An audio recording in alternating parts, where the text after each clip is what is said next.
So we can just go onward and upward with exciting new material. N.M.R spectroscopy. What is that? The N.M.R stands for nuclear magnetic resonance spectroscopy. And as I said the other day, when you go to the hospital or your knee's messed up or your neck and you have an MRI, that stands for magnetic resonance imaging. Works on the same principle, but unfortunately the general public gets fearful when they hear the word nuclear. Has to do with the nucleus. What's that mean? All right, N.M.R is the most powerful tool available for organic structure determination. That ought to be pretty exciting. The most powerful tool. It is used to study a wide variety of nuclei. So we have proton N.M.R, carbon-13 N.M.R, nitrogen-15 N.M.R, fluorine-19 N.M.R, phosphorus-31. And the N.M.R machine we have in the balance room can do carbon-13 and proton N.M.R. All right, so what's going on with nuclear magnetic resonance? And why were those previous nuclei listed? A nucleus with an odd atomic number or an odd mass number has nuclear spin. Let's just back up and look at these here. Hydrogen, atomic number 1, that is odd. Carbon, atomic number 6, that is even. But here we have carbon-13, or an odd mass number. Fluorine has an odd number. Atomic number 9. All right, well, we'll come back to that in a little bit. The spinning charged nucleus generates a magnetic field called a magnetic moment. So imagine a photon having charge and having the property of spin. Where have you seen the property of spin on a charged particle before? Time to go back to Gen Chem. What am I writing down now? Our quantum numbers. So one of the quantum numbers was spin for electrons. And you might recall that experiment where they shoot a beam of electrons through a magnetic field and half go one way, half go to the other way. That quantum number there. We've seen spin with electrons. So here imagine a spinning proton. It's going to have a magnetic moment. Once it has a magnetic moment, all those magical magnet things can happen. So let's imagine a bar magnet. Everybody's played with magnets. North and south end pull together, the other's kind of oppose. So if we imagine a little bar magnet stuck inside a horseshoe magnet, we can imagine this thing having this orientation. Notice the north is orientated towards the south, and the south is orientated towards the north. An external magnetic field, B sub naught, applies a force to a small bar magnet, twisting the bar magnet to align with the external field. And we can imagine taking and turning this thing around. It's going to take a little bit of energy. So this must be a higher energy, less stable state. But just imagine, I can't imagine, but I can imagine getting it to stay that way for a little bit. Even though it's fighting the field a little bit, you can prop it up there and it might last in that arrangement for a little bit. The arrangement of the bar magnet aligned with the field is lower in energy than the arrangement aligned against the field.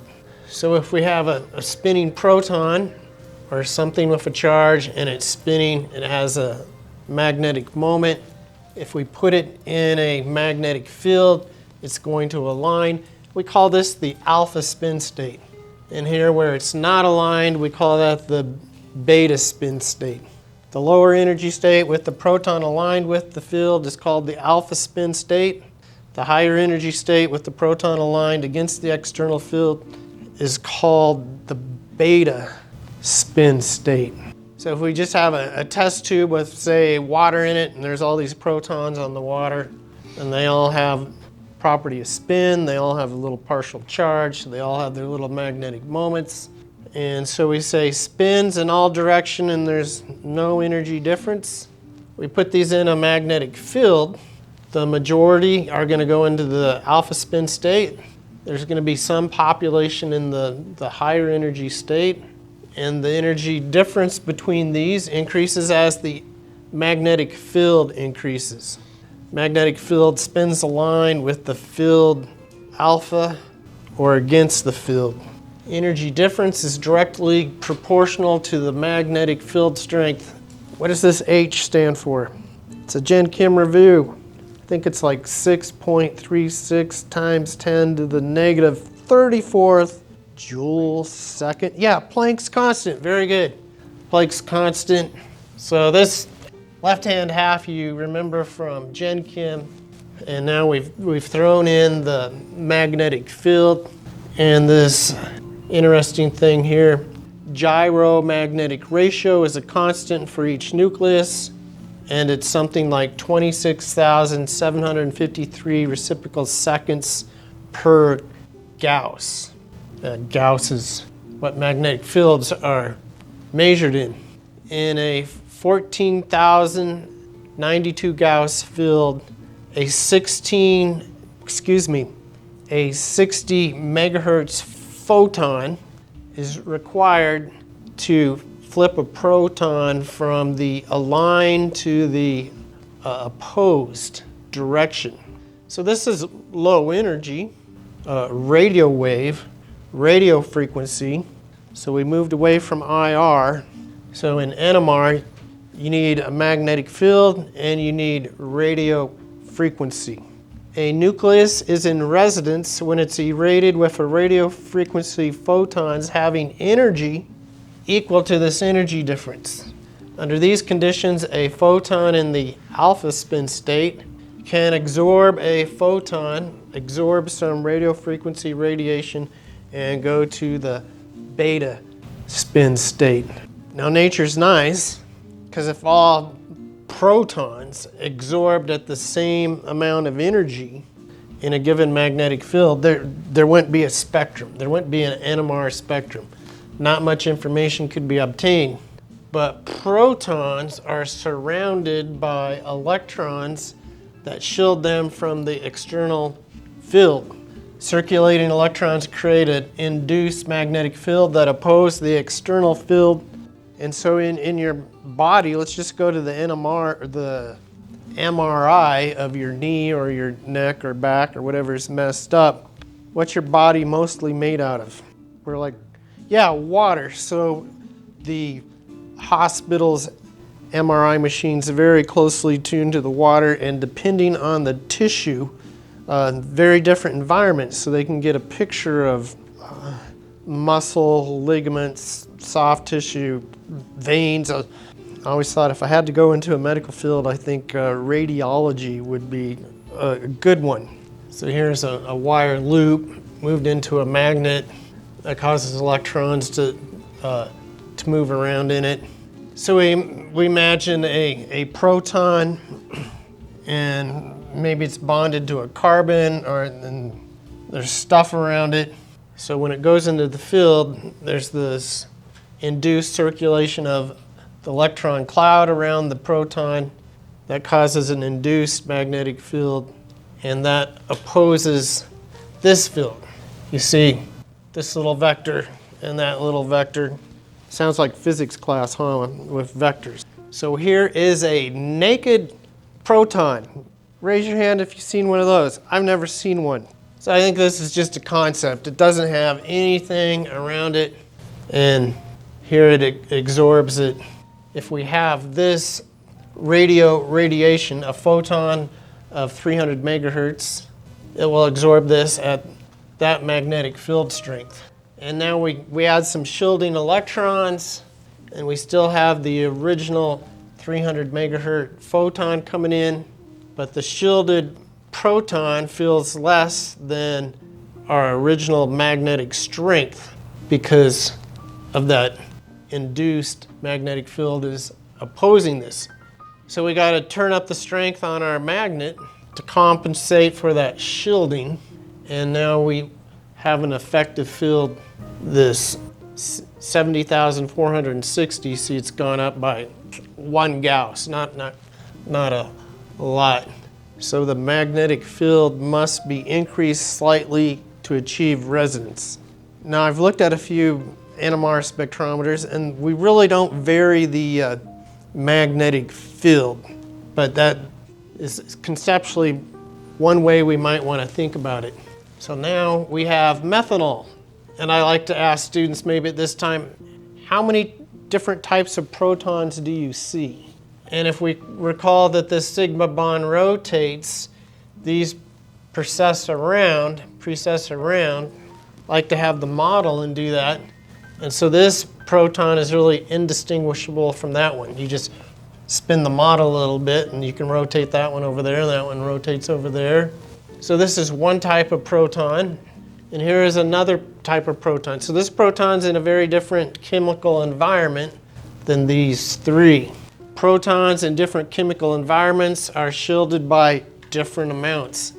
So if we imagine an electron cloud around this, you know, in the Lewis structure we draw 2 electrons, but going back to quantum mechanics, we say we don't know where it is. And we like the space filling models that have a big electron cloud around it. But this electronegative element, oxygen, pulls some of that electron cloud away. So we say this is less shielded. And we're going to say it absorbs at a lower field. Over to the left. Low field, high field, shielded, de-shielded. Now it's going to become like second nature to you. In fact, there's probably a quiz and it will say, label the axis, shielded, de-shielded, upfilled, downfilled. The hydroxy proton is not shielded as much as the methyl protons, so the hydroxy proton absorbs at a lower field strength than the methyl protons. We say that the proton is de-shielded somewhat by the presence of the electronegative oxygen atom. So for right now, what I want students to see is that in methanol you have 4 protons, but 3 of them are in the same chemical environment.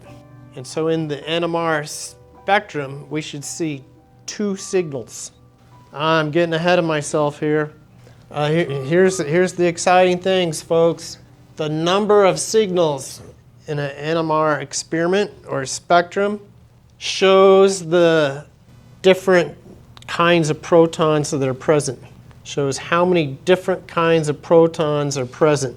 The location of the signals shows how shielded or de-shielded the proton is, or it gives the chemical environment. The intensity, think Beer's law, of the signal shows the number of protons of that type. And here's something you probably never heard or seen of before now. Signal splitting shows the number of protons on adjacent atoms. In the next few slides, we're not going to deal with splitting right away. So here's a simple schematic of how an N.M.R spectrometer works. Here's a magnet. Here's a tube. You put the sample in, it goes inside the magnet. Here's a radio transmitter. Here's a radio receiver. So this generates some radio frequency. This detects the frequency. And unfortunately, this looks like a mass spectrum, but don't worry about that. Maybe it's a carbon-13 N.M.R that almost looks like that. Of course, at the hospital, they have the tube like this, and you get it on that little thing, and it slides you in. You've had an N.M.R.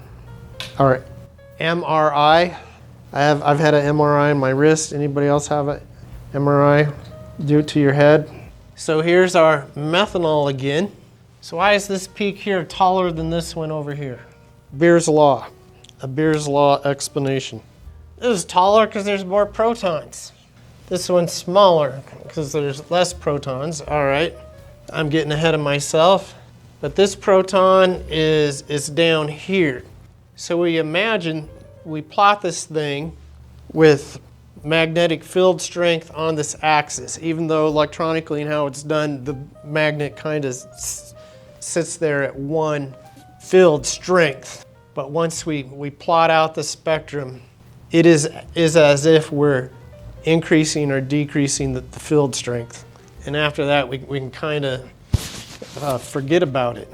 The more shielded protons appear toward the right of the spectrum, higher field. We say upfield, highly shielded, de-shielded, and downfield. Upfield, downfield, de-shielded, highly shielded. TMS. What does TMS stand for? Trimethylsilane. Almost looks like neopentane. Remember that molecule, neopentane, when this was a carbon?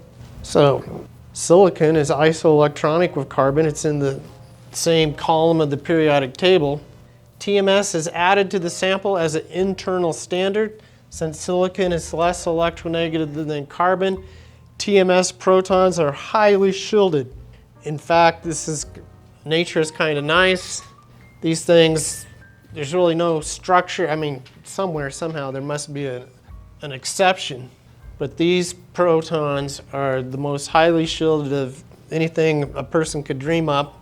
So it makes a wonderful standard because the signal all the way to the right, the little small one, is this signal. And then that's a reference and everything else is based on that. The TMS signal is defined as 0 parts per million. Organic protons absorb downfield, that's to the left, of the TMS signal. Now this stuff is probably toxic, but it's fairly volatile. So N.M.R spectroscopy is pretty much non-destructive. Good thing, because when they put you in that tube at the hospital, you don't want to be zapped. Chemical shift, what is that? Variation in the positions of the N.M.R absorptions arising from electronic shielding and de-shielding are called chemical shifts. And here's shift downfield from trimethylsilane in hertz. And here's total spectrometer frequency in megahertz. So is this a unitless axis? Yeah, we got hertz over hertz. We don't really care about the megahertz part. The chemical shift in parts per million is independent of the spectrometer used. So that's kind of nice because, we have a 60 megahertz N.M.R. and some people have 200 megahertz N.M.R. And so instead of having all these different signals, we'll see it here. Here's our 60 megahertz instrument. Here's our 300 megahertz instrument. And what this does, the parts per million, the delta scale, chemical shift, independent. So people can make N.M.R spectrometers, little magnets with big powerful magnets, and it takes a certain radio frequency to absorb and change spin states. But everybody is on the same scale with the delta scale, parts per million away from TMS. And pretty much everything in nature is between 0 and somewhere right of 11, a little bit above 10. Everything pretty much fits on the scale for proton N.M.R spectroscopy. So imagine some methyl fluoride. Fluoride is very electronegative. We put that in the spectrometer. We're going to see one peak, and that peak shows up at a chemical shift value of about 4.3 away from the TMS peak. Let's go back to our methyl alcohol, about 3.4. Let's not worry about that one right at the moment. There's some confusion there. There's another proton. Let's just stick with the halogens. Chlorine, so this is the Pauling scale. We say chlorine has an electronegativity value of 3.2. And here's where we're going to see those protons show up in the N.M.R spectrum. Bromine has this electronegativity scale. Here's where we see the peak of these protons show up in the N.M.R spectrum, and then on to iodide. So they're more highly de-shielded over here with the fluorine sucking all the electron density away. Shows up downfield of where these might show up with iodine, not quite as electronegative, leaving some electrons to shield. So shielded shows up more upfilled. Shielded, upfilled, deshielded, downfilled. More electronegative atoms deshield more and give larger shift values. So here's just plain old methane. You put that in an N.M.R spectrometer, you add a little TMS, you're just going to see one peak at 2.8. It doesn't matter if it's 60 megahertz N.M.R or 300 megahertz N.M.R, it shows up at 2.8. That's what the delta scale does for us. Otherwise it would be something hertz in one spectrometer and some other type of hertz in another spectrometer. All right, 1-chlorylmethane. Wow, we'd go from this 0.2 chemical shift to now 3, and then we get our dichloromethane or our methylene chloride, and now it shows up way at 5.3. Here's our chloroform or trichloromethane, and its peak is going to show up at 7.2. The author points out this is about additive. Each chlorine atom changes the chemical shift of the remaining methyl protons by 2 to 3 parts per million. Nearly additive. Well, let's think about the N.M.R butane. How many signals do you think you're going to see with butane? I got this methyl group, which is chemically equivalent to this one. So there's one signal, and then these are equivalent. I'd say butane's going to give me 2 signals in an N.M.R experiment. I'm going to have a peak at 0.9, and I'm going to have a peak at 1.3. So symmetry, some of the stereochemistry stuff kind of can help us out. Let's mess that all up and put an electronegative element here, 1-bromobutane. All of a sudden, through induction, we're sucking electron density away from these protons. And now all of a sudden, I'm going to see 1, 2, 3, 4 peaks.